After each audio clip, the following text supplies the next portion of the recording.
You may know that I went and visited Ricky Stanzi, former quarterback, University of Iowa, and former NFL quarterback who's big into what they call GOATA now, greatest of all time athletes.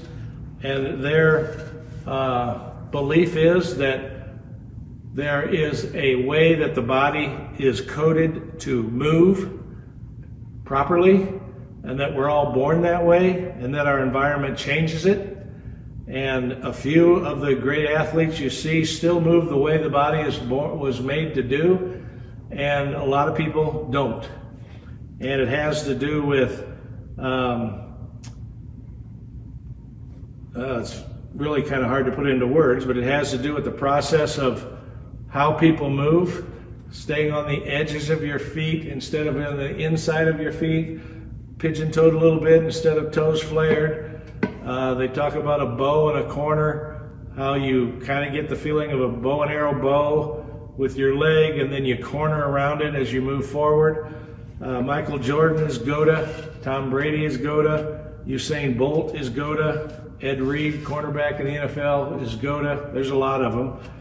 But anyway, the story is one of my clients, been with me for a couple years now and does very well.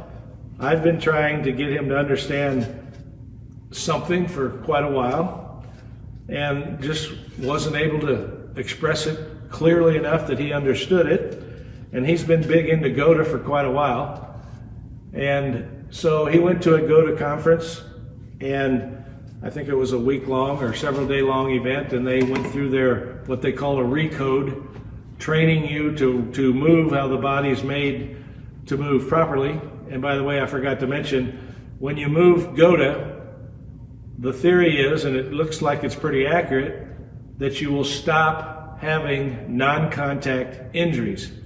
You'll stop tearing your ACL, you'll stop tearing your Achilles, because you're walking or running the way the body's made to do instead of the opposite of the way it's made to do.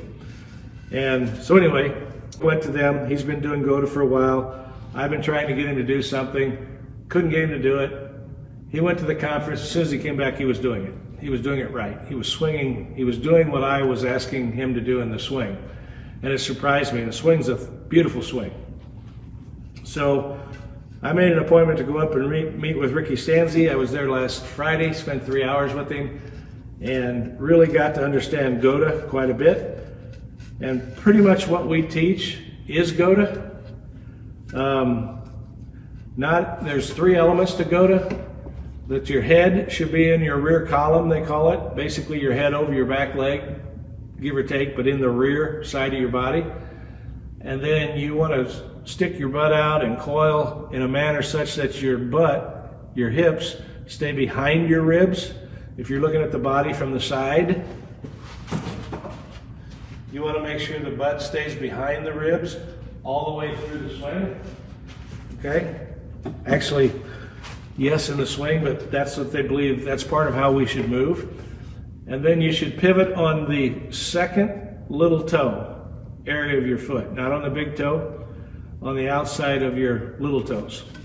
Those are the 3 main elements of GOATA. There's a lot of other things involved, but pretty much what I teach causes those things to happen. So they've said that the high-level pattern is GOATA, which is a good thing, I think. You may not be perfect in all 3 of those. In fact, you're probably pretty good in head over your leg. You're probably pretty good with your butt behind your ribs. You may or may not be good with the foot, or you may not be perfect with the foot. And he said a lot of great athletes have 2 of the 3 elements and may not have the 3rd element. Doesn't mean they're not going to be good athletes. It just means they're more susceptible to injury than those that have all 3. So anyway, just something to talk about, something to look into, something to see if you want to get involved with. It's always good to, when back, he said, yeah, the GOATA guys think you teach GOATA.